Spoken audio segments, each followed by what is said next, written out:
Om Sadashiva Samarambam Shankaracharya Madhyamam Asmadacharya Paryantam Vande Guru Paramparam Ishvaro Guratmeti Multiveda Vibhagine Vyomabda Vyapta Dehaya Dakshinamurtaye Namaha Sava Vedanta Siddhanta Gocharam Tamagocharam Govindam Paramanandam Satguru Pranatoshmaham Om Om Shanti Shanti Shanti Om.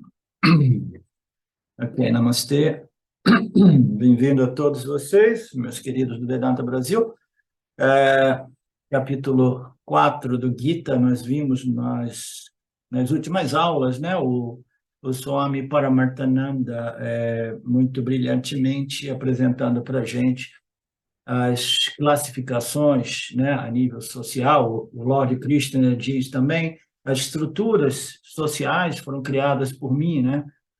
E nós vimos a exposição completa do Swami Paramarthananda, na qual ele indicava que existem qualificações com base no seu nascimento, né? Na família que você nasce, a casta que você nasce, com base nas suas profissões, mas principalmente com base na sua própria configuração de gunas das energias, que é a mais importante, né? Então, nós vimos também na semana passada, né, que segundo as exposições do Swamiji, que fazem todo sentido, né, todas essas classificações elas são igualmente importantes. Em outras palavras, profissionalmente falando, um operário é tão importante quanto um CEO de uma empresa, porque nós precisamos de todos eles, ou quanto um soldado do exército, ou um policial da Polícia Civil, porque nós precisamos de todos os tipos de profissões, do mesmo modo que nós precisamos de todos os nossos órgãos para mantermos, né, para que Ishvara possa manter a saúde e o equilíbrio do nosso complexo corpo-mente, né? Então, tudo, a gente não pode graduar superior, inferior, do ponto de vista do nascimento, do ponto de vista das profissões, mas aí o Swamiji chega no ponto no qual ele diz existe somente uma classificação que precisa ser graduada, que é com base nas configurações do guna, né? E essas configurações do guna, elas não são amarradas ao nascimento, à profissão. A pessoa pode fazer uma profissão de um brahmane, mas ainda assim ele ser dominado por tamoguna, né? Mas por circunstâncias, né, sociais, ele assume aquela posição e vice-versa. Então, as pessoas podem nascer numa casta, né, fundamentalmente inferior, mas ainda assim desenvolver tanta sattvaguna que ela se torna um jnani, um sábio, né? Embora ela permaneça exercendo algumas funções que, dentro do contexto de castas da Índia, né, é limitada pelo que ela pode fazer. Então, existe todas essas variantes, né? Mas, fundamentalmente, as variações com base nas três energias, elas precisam ser graduadas. Por quê? Porque a guna, o sattva guna, né? O sattva guna é o guna da luz, do conhecimento, da compreensão, da clareza mental, do equilíbrio mental, né? Então, uma pessoa sábia, uma pessoa sadia, é uma pessoa que inevitavelmente é condicionada por mais sattva. A vida é uma escola, é um processo através do qual nós aprendemos, crescemos e nos purificamos, nos elevamos e nos tornamos seres mais sábios, né? Indivíduos mais sábios. E, naturalmente, quanto mais sábio você, do ponto de vista, né, do propósito da vida, você é superior a uma pessoa extremamente tamásica que vive uma vida a nível quase que animal, guiada somente pelos desejos sensoriais, programado e governado por suas vássanas vinculativas, sem nenhuma compreensão espiritual a respeito do Dharma, entre outras compreensões. Então, o Sattva Guna é, sem dúvida, né, a guna superior, E as personalidades mais satívicas são personalidades superiores, e a gente não precisa ter nenhum mal-estar de dizer isso, entendeu? Por quê? Porque a vida é um processo de crescimento que depende do desenvolvimento de Sattva Guna. Você tem algum problema a respeito disso, Alexandre? Ou você acha que na época da equanimidade, da igualdade, todos os indivíduos são igualmente elevados, né? O criminoso e o sábio? Não, a gente sabe que, né? A vida serve a este propósito, e na medida que nós nos tornamos pessoas sábias, nós somos pessoas superiores e temos uma responsabilidade grande de tentar elevar, né, o nível de conhecimento, de compreensão, de maturidade das pessoas ao nosso redor, né? Compartilhando a nossa sabedoria, mas, acima de tudo, demonstrando-a, né? Vivendo de acordo com esta sabedoria, né? Então, nós vimos tudo isso, né? E que a questão, eu estou fazendo esta retrospectiva dos gunas, porque agora nós vamos entrar num ponto importante, que é no ponto que o guna, os operários, por exemplo, né? Os guna sudras, né? Eles têm tamas governando eles, né? Aí nós temos as outras profissões, onde existem pessoas que são governadas por sáttvas, são os brahmins, né? Então, tudo isso, do ponto de vista do guna, precisa ser visto, né, como graduação, né? As pessoas tamásicas, elas são muito preguiçosas, elas tendem a violar as leis e os princípios que estruturam e harmonizam o campo dármico. Isso faz mal para a saúde social, a saúde, né, a saúde do universo em geral, do ponto de vista da nossa interação com os nossos meio ambientes. Então, a gente não tem como negar tudo isso, né? Que uma pessoa extremamente tamásica é inferior a uma pessoa extremamente satívica, principalmente se essa pessoa extremamente satívica ela está utilizando esse Sattvaguna não para conhecimentos científicos, mas para o autoconhecimento. Aí você realmente encontrou uma pessoa governada por Sattvaguna, mas com desenvolvimento de sabedoria suficiente que permitiu a esse indivíduo de ver assim, não, eu preciso de conhecer aquilo, conhecendo o qual eu resolvo todos os problemas, né, da condição humana, porque eu vou conhecer a minha natureza livre e independente das minhas experiências, livre e independente do que eu conheço, do que eu não conheço, né? Livre e independente do meu programa, porque eu estou conhecendo a essência livre e independente, né? Então, essas pessoas, elas são superiores, naturalmente, né? Principalmente quando elas possuem uma mente satívica que desenvolver a maturidade, dizer assim, não, eu sou um amante do conhecimento, da clareza, da visão, da inteligência humana, mas eu descobri, me dei conta que lá fora, no mundo do fenômeno objeto, eu não vou realmente resolver, eu não vou resolver a minha problemática humana, né? A minha problemática individual. Então, então, o progresso é esse, o progresso é de uma personalidade mais tamásica, aí de uma personalidade, né, dominada por Tamoguna, eu vou desenvolvendo o quê? Rajoguna, vou me tornando uma pessoa dinâmica, ativa, envolvida com o mundo, porque a vida nada mais é do que uma escola no qual nós precisamos de nos envolver com as experiências da vida, e simplesmente para extrair conhecimento, não simplesmente para extrair prazeres e dores, né? Mas sabedoria. Então, uma pessoa precisa se envolver dinamicamente com a vida, né? Ao invés de ficar sentada no sofá, né? Totalmente tamásica, evitando o mundo por medo, né? de fracasso devido àquela tendência, né? Fracassada, né? Indolente, preguiçosa, né? Então, a pessoa tem que desenvolver a Rajoguna, entrar no mundão gradualmente, né, dependendo de sua condição kármica e dos seus méritos espirituais, entrar em contato com as escrituras dos Upanishads, que nos indicam o caminho, né? O caminho é de Tamoguna para Rajoguna, Guna e de Rajoguna para Sattvaguna. Então, a questão é como cultivar, desenvolver e manter uma mente, uma personalidade governada por Sattva Guna, né? Então, nós temos o Karma Yoga, nós temos o Jnana Yoga, nós temos todos os ensinamentos do Vedanta que nos conduz neste processo de desenvolvimento de Sattva Guna, né? Então, o primeiro progresso é de Tama para Dana, de predominância tamásica para rajásica. A pessoa preguiçosa deve se tornar uma pessoa ativa e dinâmica, e, portanto, as escrituras prescrevem toda a parte ritualística que envolve muitas ações. Todas aqueles rituais hindus envolvem muitas ações, né? Ações físicas, atividades físicas, né? E existe um motivo para tudo isso, ok? Então, mas tudo isso nos leva à nossa aula de hoje, né? Que é de Tamoguna para Rajoguna. De Rajoguna eu devo passar para uma personalidade predominada ou governada por Sattva Guna, né? Sattva Guna Pradhana, predominância de Sattva Guna, porque se eu for muito ativo, tudo bem, eu vou ter muitas possibilidades de sucesso na vida, né?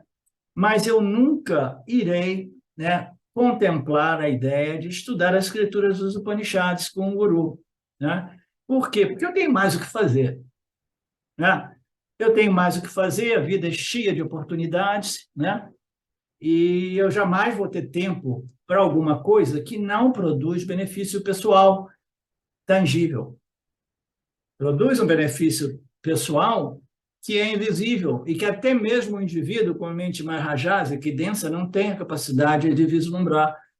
Eu vou me envolver com atividades, né, de estudo, contemplação e meditação sobre os ensinamentos, sob a luz dos ensinamentos.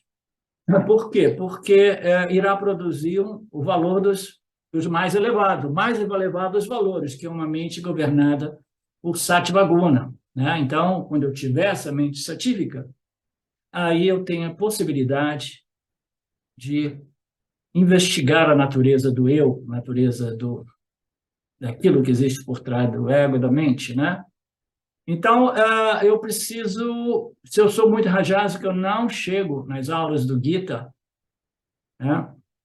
As atividades vão produzindo resultados nos amarram no campo, vão nutrindo as nossas vasanas, as vasanas vão se tornando hábitos vão se tornando vício, né? Aí o indivíduo, ele acaba virando um workaholic, né? Aquele que não é alcoólico, né? Mas é workaholic, que não consegue não trabalhar.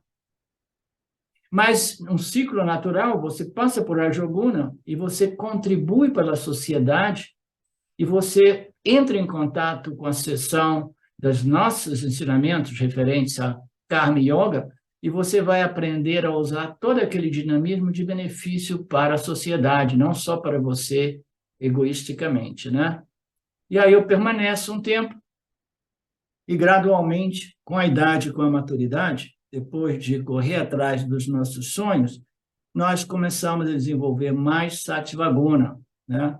E aí nós entramos, né, no período, né, no estágio, né, de Nididhyasana, Upasana Kanda, variedades de meditações que, do ponto de vista do Vedanta, são contemplações ou Nididhyasanas, né? Então, a gente passa pelo Karma Kanda e a gente entra no Jnana Kanda, no final das contas. Mas aqui ele fala, passa de Karma Kanda, de Tamas, a passagem por ali deve ser de Tamoguna para Rajoguna, ok? Quando você entra nas disciplinas vedânticas, a passagem é de Rajoguna para Sattvaguna. E uma vez que eu me tornei dominado predominantemente a Sattvaguna personalidade, eu me tornei o quê? Um Brahmana, um Guna Brahmana. Mas o Brahmana você precisaria ter nascido numa família de Brahmins? Não, eu me tornei um Brahma, um Guna Brahmana, ok? Significa que, muito embora eu possa pertencer a uma classe social inferior, eu sou um sábio, eu sou uma personalidade satívica. Você entende, Mariné?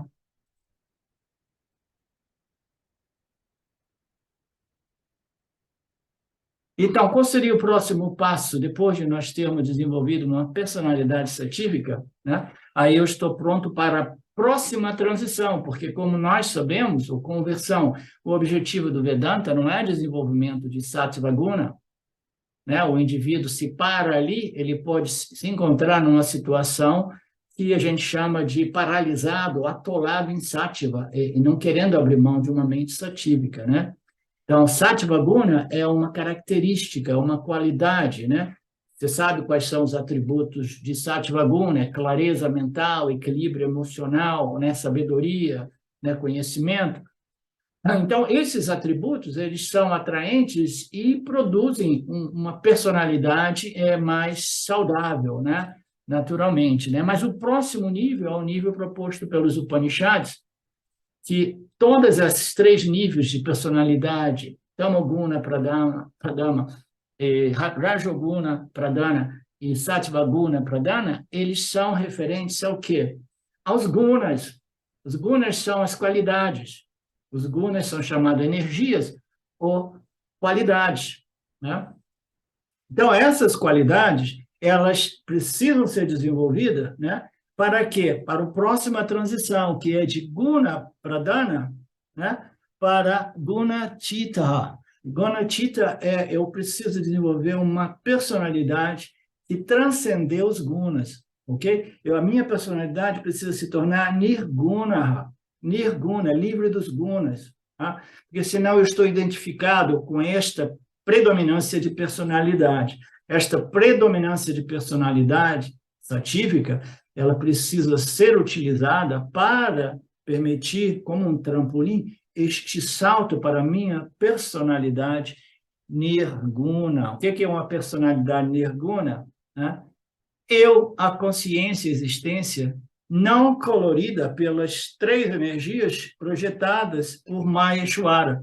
Eu sou livre e independente de qualquer fenômeno, de qualquer atributo, qualidade, característica, né? Então, nós precisamos desenvolver uma personalidade, né, firmemente centrada, né, na minha natureza, que é Nirguna. Você entende, Marcelo? Se alguém tiver dúvidas, fiquem à vontade.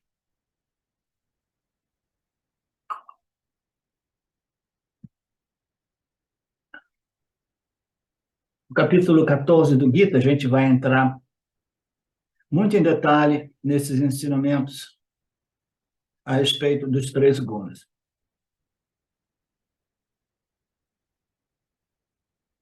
Então, a respeito das minhas classes, da minha categoria, do ponto de vista de jati, nascimento, eu não tenho escolha, mas do guna, sim, porque a vida nada mais é do que um processo de melhoramento constante. E o melhoramento passa por esta transição: personalidade tamásica, personalidade rajásica, personalidade satívica. E não significa dizer que uma pessoa que se torna um sábio, que se torna um yani, que se torna um mahatma, deva ser uma pessoa sem características rajásicas. Não. Nós temos exemplos e mais exemplos, né? O Swami Shimayananda é um exemplo clássico de um indivíduo com muita Sattvaguna, mas muita Rajoguna por trás dele, que permitia a ele o quê? Trabalhar 18 horas por dia e acabar, né, criando, né? Ele nunca se sentiu o criador do Shimaya Mission.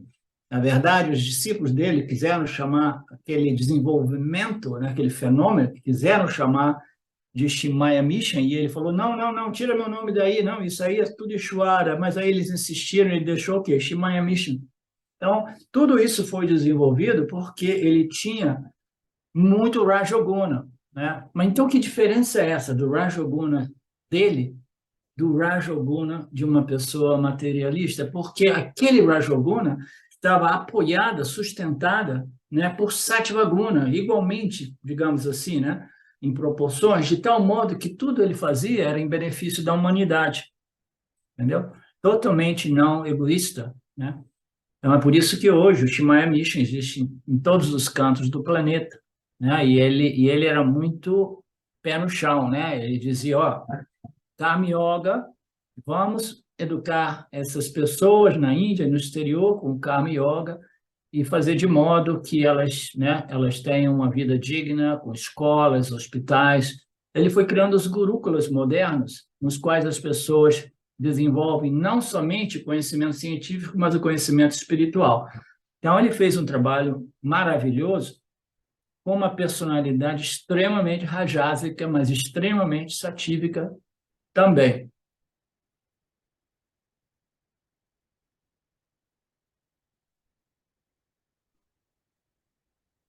Então, qual é o item? O item final, karma. Eu tenho escolha em relação ao karma. Então, aqui, tudo isso nos trouxe o quê? A gente não tem escolha isso e aquilo, mas a gente tem uma escolha em respeito do nosso melhoramento, né? A conversão de tamas para rajas, rajas para sattva, né? Então, e qual é o ponto final de tudo isso? É o karma. Eu tenho escolha a respeito do karma, né? Profissão, eu tenho a profissão, ocupação. Também dizemos com relação ao karma que temos uma escolha. Que tipo de escolha temos? Podemos escolher a profissão com base nas normas, etc. Não, eu pensei que ele fosse abordar uma outra coisa. Então, eu não quero repetir esses conceitos, mas eu quero dizer uma coisa, criando uma parêntese aqui, né? Então, qual é o final das contas? Karma. Karma é importantíssimo, porque karma é ação, né? Então, as minhas ações, né, elas irão propiciar ou não esta conversão de Rajoguna em Sattvaguna, né? As minhas ações irão até mesmo me propiciar a conversão de muitas tamas em Rajas e Rajas em Sattva. Então, o karma é fundamental, o Karma Yoga é fundamental, e a gente precisa, né, adequar, escolher e organizar as nossas vidas de modo que a gente possa favorecer este processo de conversão de personalidade, né? Aqui ele fala dois modos de escolher uma profissão. Uma é com base no meu karma pessoal. Não, meu pai deixou esse açougue aqui, ele faleceu, todo mundo faleceu, eu sou o único filho homem. Eu estava estudando para ser músico, né? E agora eu tenho que tocar este açougue, né? Isso não tem nada a ver comigo, mas, de repente, por questões kármicas, o indivíduo que tem uma personalidade do ponto de vista de suas gunas, de suas tendências naturais, ele precisa assumir o açougue, né? Então, você pode escolher de acordo com a situação do seu parábada, né, ou do seu nascimento, ou de acordo com o seu guna, né? É sempre bom encontrar um equilíbrio, né, ou alguma coisa que seja, né, relacionada. Aí o Swami ele apresenta diversos exemplos. No passado, as famílias eram estruturadas de tal modo que os filhos seguiam as profissões dos pais. E ele vai tão fundo nesse discurso, por aqui assim, que ele diz que a pessoa já nascia num ambiente. Suponhamos que eu nasci num ambiente, é, meus pais eram músicos, né? E eu nasci naquele ambiente. Será que eu nasci por acaso, né? Então, eu nasci naquele ambiente, eu já, durante os 9 meses no útero da minha mãe, eu já ouvi aquelas músicas, né? Aí, quando eu nasço naquele ambiente, eu já sou influenciado por aquele ambiente, né? Então, assumir a profissão dos meus pais se torna uma coisa mais fácil. Socialmente, meus pais vão abrir as portas para mim, né? Então, quando a gente segue esta escolha de profissão, né? Considerando, levando em conta a família, o nascimento, as circunstâncias do meu parábada, as coisas são mais fáceis, né? Mas, por outro lado, né, existe sempre aquelas pessoas que dizem, não, eu quero fazer uma escolha totalmente diferente, porque, em vez de ser músico, eu quero ser um jogador de futebol, por exemplo. Tá?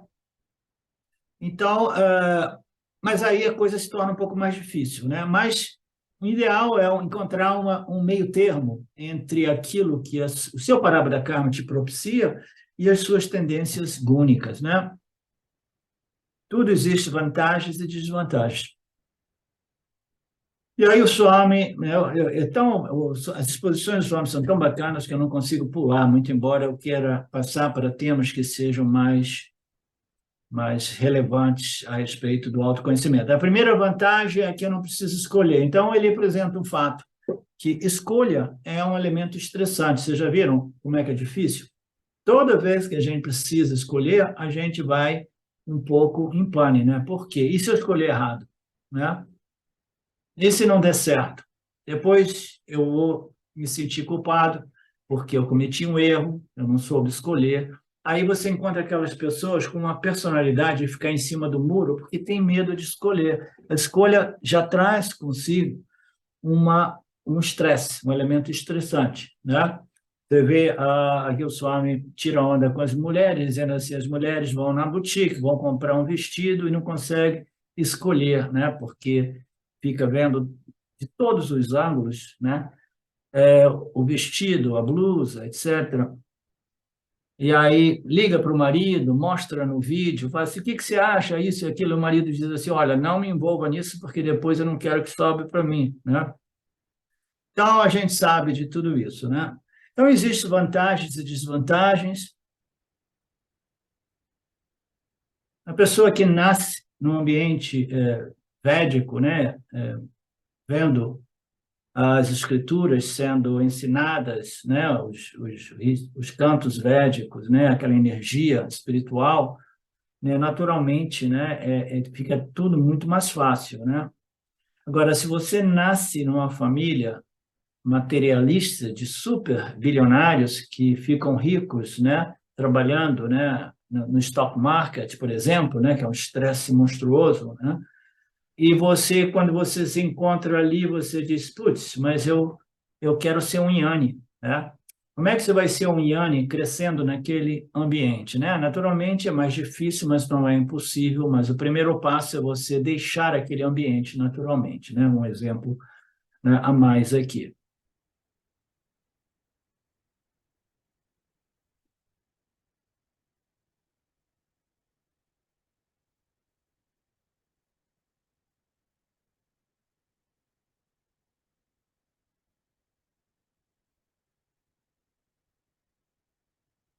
Aí ele fala da desvantagem, né, de assumir uma profissão de acordo com a sua condição kármica, né, família, etc. É que às vezes você assume, aí depois de 5, 10, 15 anos, você descobre que aquilo não era para você, né? Isso aconteceu comigo, né? Eu segui um caminho porque nascendo em família pobre, né, precisando de desenvolver uma profissão, sacrifício dos pais. Eu disse, o que que você vai ser? Oh, médico ou engenheiro, né? Que na época era o que andava de moda mais, né? Aí, médico é difícil, porque a disputa é de 10 para 1, uma vaga, né? Engenheiro é mais fácil, né? Então, vamos ser práticos, é engenheiro, né? Aí não deu outra, né? Depois de um pouco, depois de 3 anos, eu descobri que eu tinha aptidão para ser psicólogo. Aí eu tentei convencer a minha terapeuta na época de que eu queria ser psicólogo e que eu tinha que abandonar a faculdade. E ela me convenceu que eu tinha que continuar com a faculdade de engenharia porque esse desejo de ser psicólogo é porque eu queria competir com ela. Olha que doideira. E ela me convenceu. Aí, Estruturar pessoas. hã? Ia estruturar as pessoas. É. Então, não deu outra, né? Depois de 2, 3 anos naquele meio ambiente, eu chutei a minha profissão e eu falei assim, não, a minha história é virar um vagabundo espiritual. Eu queria ser um vagabundo espiritual desde antes, né? E agora eu vou realmente, né? Eu perdi um pouco tempo em tudo isso, mas nada é perdido, tudo é uma aprendizagem, como nós sabemos, né?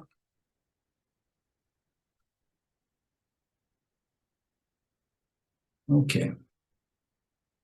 Então, a melhor opção, que é apresentada aqui como a segunda, porque a respeito de nascimento você não tem nenhuma escolha, né? A respeito de profissão, você pode sim, né, aceitar a profissão do seu ambiente, mas agora você pode optar de acordo com o seu guna. Também esta opção traz vantagens e desvantagens. A maior vantagem é se eu exerço uma profissão que eu gosto, então não existe tensão na minha personalidade no meu dia a dia, porque eu estou fazendo algo que eu gosto, né? Eu tenho que trabalhar 40 horas, a maioria de nós, ou 50, ou 60 por semana, e é melhor que a gente faça alguma coisa que a gente goste, pelo menos que a gente goste um pouco, né? Mas jamais que a gente odeie, né? Senão fica difícil, né, viver, né? Então, essas são a maior vantagem, né? Se eu escolho bem, né, eu, eu posso desfrutar daquelas 40, 50 horas por semana, né, de modo relativamente prazeroso, porque eu curto isso, curto, né? No meu caso, quando eu era engenheiro, né, eu de manhã, na segunda-feira, eu era totalmente deprimido, porque começava a minha miséria. Aí, na quinta-feira, eu começava a ficar mais esperançoso, porque estava chegando sexta-feira. Na sexta-feira, eu já acordava, né, pensando assim, tomara que chegue daqui a pouco à tarde, aí eu saio cedo do trabalho e começa o meu final de semana, né? Então, essa é uma pessoa que faz um trabalho que odeia.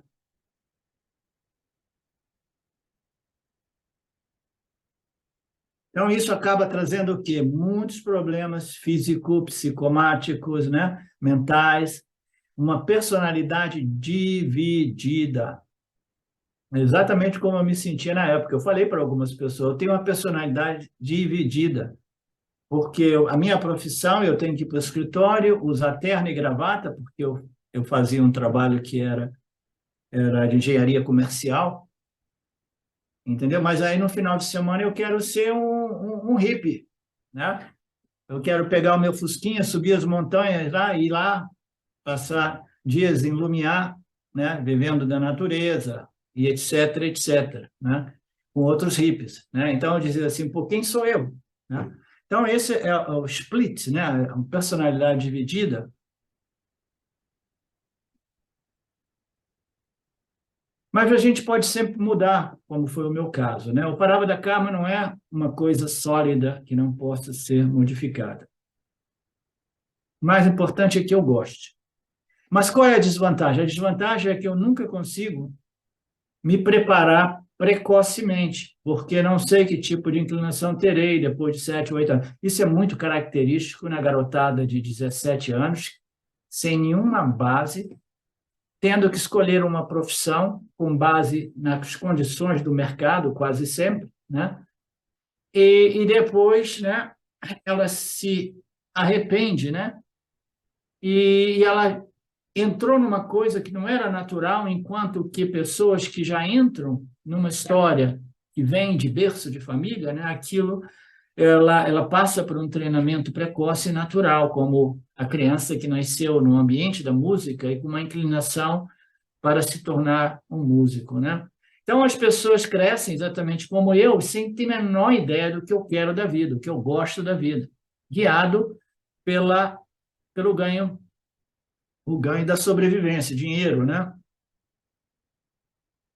Que é a melhor, que é a pior forma de escolha, né? Escolher segundo o ganho do dinheiro. Portanto, a mente humana tem muitos problemas. Depois de escolher a profissão, eu posso sempre dizer que outras profissões são melhores, né? Putz, o mercado mudou, né?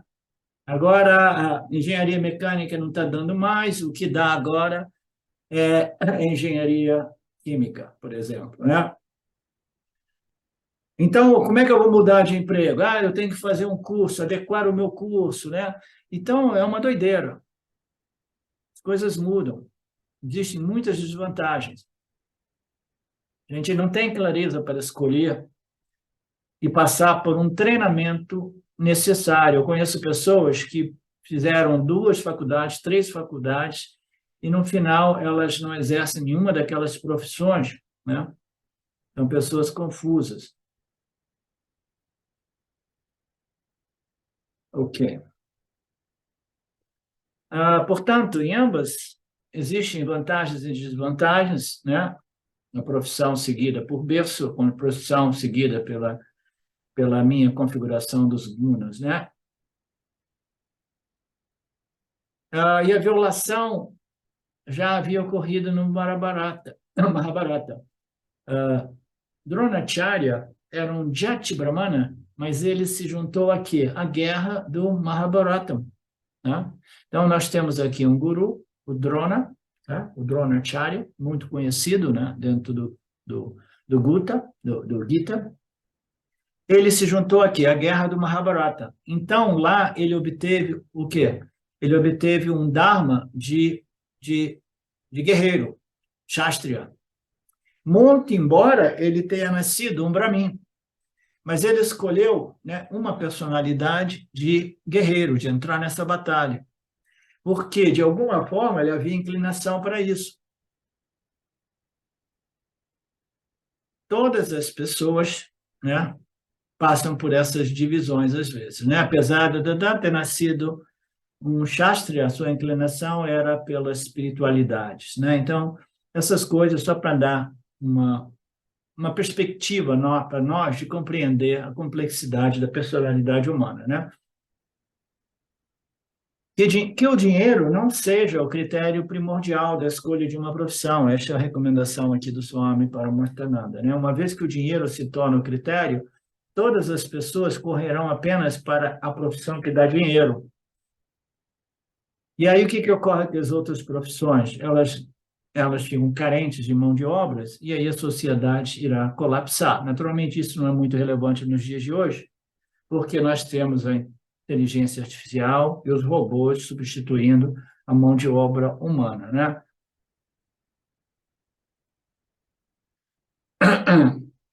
Na Índia, em tantos lugares, há tantas artes e ofícios mantidos hereditariamente. Mas todo o povo irá para a cidade que está sobrecarregada de gente. Então, faremos todo o trabalho de colarinho, né, de gravata, e todos morrerão.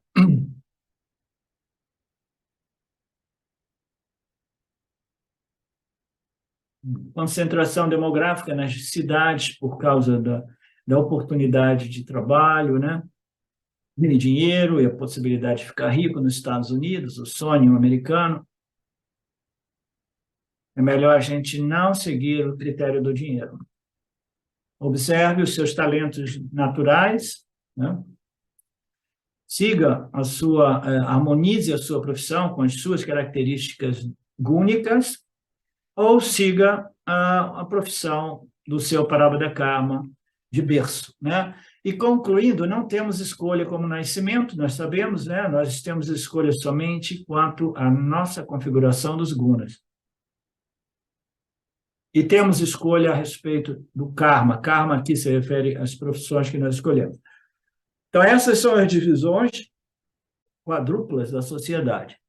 Que o Lord Krishna disse que essas divisões, essas classificações foram criadas por mim. São criadas pelo Lord, são criadas pelos Vedas, né? E que são criadas, né? São manifestações do Lord, que é Ishvara, Deus. E, portanto, como o Senhor Krishna diz aqui, Ei Arjuna, eu sou responsável por este projeto social. Portanto, Krishna diz, observe o verso, eu criei a classificação das sociedades baseadas nos gunas e nas profissões. Krishna não menciona separadamente nascimento, porque durante o tempo de Krishna, jati e profissão eram idênticos, porque todas as pessoas seguiam as profissões do nascimento, de berço, das famílias, né? Então, não existia esta diferença, né? Nos dias de hoje, existe, porque você pode nascer num ambiente, mas escolher uma profissão totalmente, né, desconectada com a profissão dos seus pais, da sua família. Aí ele diz, mas agora, durante o Kali Yuga, nós temos essa divisão em três. Naquela época, não existia, era só nascimento, e o Brahman e o indivíduo seguia as profissões da sua classe, né, de nascimento. Apenas em termos de guna, ele poderia ser diferente. O que ele está querendo dizer? Ele poderia variar, modificar a sua configuração gúnica, mas ainda assim ele permanecia fiel à profissão de berço. Você entende? Profissão de berço é uma coisa, a minha configuração guna é outra.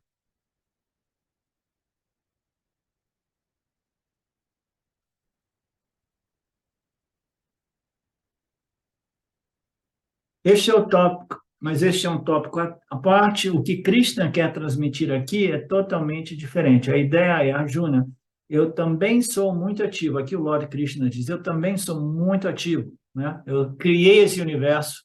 Eu não somente eu criei, mas eu tenho que mantê-lo, sustentá-lo, né? Manter a contabilidade de todos os Jiva-Atmas, de modo que não exista nenhum erro nesta estrutura kármica, né? E todos os parábadas sejam devidamente, né, entregues aos seus fazedores, né? Sabendo que os fazedores, além de tudo isso, né, o mais importante de tudo é que é a intenção ou a identificação como o fazedor, né? Então, ele tem o conhecimento de tudo, e ele diz aqui, eu também tenho um puta de um trabalho muito ativo, né? Eu sou o criador, eu sou o sustentador, eu tenho que destruir, eu tenho que manter as leis sustentando tudo isso, né? E eu tenho que entregar os Parabhada-karmas de todos os indivíduos. E eu escrevi os Vedas, né? Carta significa que eu estou ativo o tempo todo, o Lorde é ativo. Ele é pura sátiva em sua essência, mas ele se manifesta através das energias para se tornar este ser vivo, extremamente dinâmico, né? Ainda assim muito sutil. Por quê? Porque ele é predominantemente Sattva-guna, né? Em associação com Rajas, ele cria o Jiva-Atma, em associação com Tamas, ele cria Jagata, né? E depois ele precisa reger todo este universo. Aí ele diz, eu sou muito ativo, Arjuna, o tempo todo. Mas a beleza é que mesmo que eu esteja cheio de atividades, né, as atividades não me prendem. Portanto, o karma não deve te prender, né? Existe um modo de você agir sem ficar preso às ações. Quem é que poderia ilustrar um pouco isso? Existe um modo de interagir e agir sem se tornar escravo das ações. Querer ser o bota, né? O disputador, o teu senso de ser o fazedor, disputador, não está identificado com isso, né?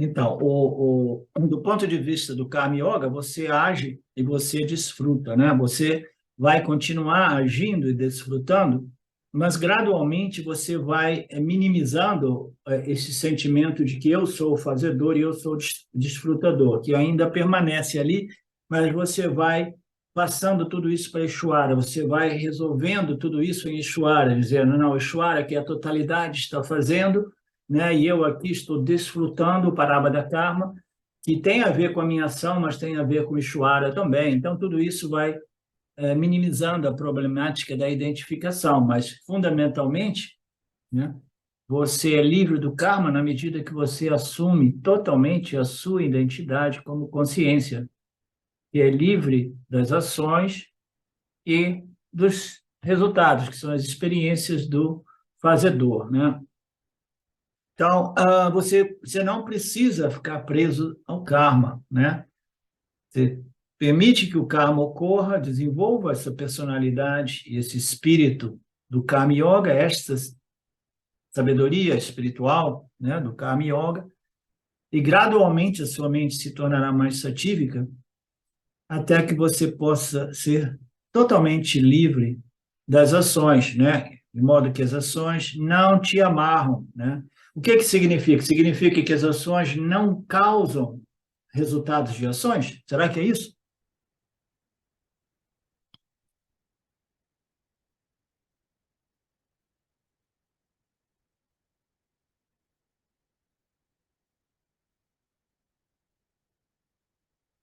Não, não é exatamente isso, não. Toda ação irá produzir resultados de ações, mas na medida que eu reivindico, né, claramente, firmemente, e abraço minha real identidade como a consciência acarta aquilo que não faz nada, né? À medida que eu reivindico e assumo tudo isso, né? Então, as minhas ações irão produzir resultados. Resultados serão favoráveis ou desfavoráveis, porque eu não tenho controle. Mesmo sendo Yanni, eu não tenho controle. Então, os resultados vão ocorrer, a única diferença é qual? É o que o Marcelo disse no início, né? É que eu não sou nem o Karta, nem o Bokta. Então, eu não reivindico a ação como minha, e muito menos os resultados como minha, porque eu estou bem estabelecido na minha identidade como a testemunha, consciência pura, né? Que observa, né, as experiências com senso de equanimidade, de equilíbrio, porque eu, né, me imunizei contra a problemática do samsara através do jnana, né, do autoconhecimento, né? As ações ocorrem, não existe o sentimento de que eu estou fazendo, uma identificação com o fazedor, né? E quando os resultados chegam, eu tenho que desfrutar ou experimentar os resultados, eu inevitavelmente irei, mas a minha identidade está bem estabelecida na minha natureza, que é livre das ações e das experiências. É muito sutil, mas é assim que funciona e funciona, entendeu? É muito sutil. Não existe nada de muito esotérico a respeito de tudo isso. Os resultados ocorrerão conforme os desígnios de Ishvara, né? Sempre, sempre, É, sempre. e que são quase que como que inexistentes, né? São como uma projeção na tela da consciência, um reflexo que existe na consciência, né? Na consciência do Jivatma, né? Na medida que o Jivatma sabe que é um reflexo que ocorre, né? Na consciência, na minha mente, e a minha mente é a consciência, então é um reflexo que ocorre dentro de mim, é como um filme que se assiste, né? E você não assume, né, partes, né, envolvimento com os personagens, né? Então é mais ou menos por aí.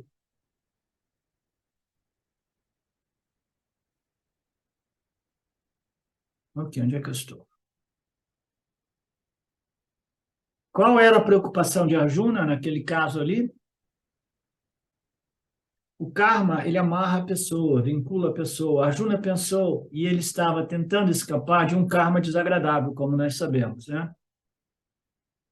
E Krishna estava dizendo, não tente escapar do seu parabara karma, não tente escapar do seu swadharma. Você não pode escapar da ação. O seu guna não te permitirá de se tornar um sannyasi, né? A sua profissão e a sua natureza guna estão em harmonia. Não é à toa que você é um guerreiro, um general, um comandante, né? Porque você é rajoguna predominantemente. E a sua atividade está totalmente harmonizada. Não tente ser um sannyasi, porque vai ser um desastre, vai ser uma fuga que ocorre muito frequentemente. Ocorre quase sempre na mente dos indivíduos que, na interação com o mundo, fracassam e depois desenvolvem um sentimento de fracassados. Aí eles querem se esconder no mundo espiritual, aí eles querem, né, viver sem interagir com o mundo, né? Dizendo assim, não, eu sou Satyavaguna Pradana, né? Não, você simplesmente é Rajoguna que, né, arregou, não quer mais entrar no mundão, mas existem aqueles que genuinamente, né, abandonam o mundo e, neste caso, o indivíduo se torna um sannyasi, né, interiormente, né, sem nenhum problema, sem nenhum conflito, porque a sua mente é satívica e ela precisa de um estilo de vida compatível para esse Shravana, Manana e Didhyasana. Não é assim, Alexandre?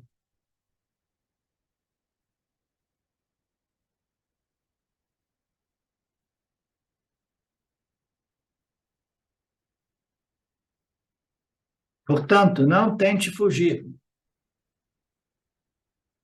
E aqui ele diz, você é um general por nascimento, você é um general por caráter, por guna, né? E você não pode abandonar a sua natureza, simplesmente por causa deste sentimentalismo de precisar assassinar pessoas que você amava ou ama, mas que estão, por questões, né, kármicas, associadas ao Adharma, né, a Duryodhana e o exército de Duryodhana. Né?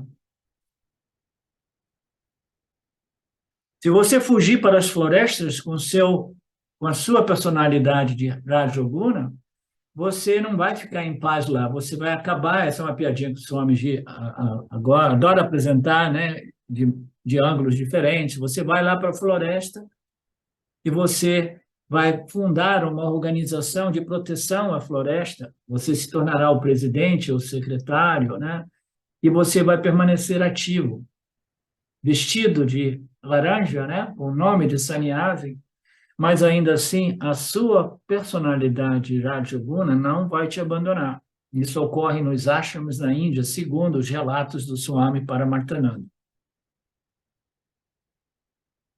Você não consegue abandonar as ações. Não está no seu sangue, na sua genética, na sua configuração, da sua alma.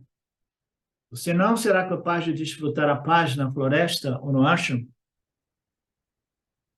Portanto, compreenda que eu criei essas classificações e elas precisam ser entendidas, observadas, para que a gente não crie essas divisões, essas esquizofrenias, né, de personalidade, que irão tornar as coisas mais difíceis para nós.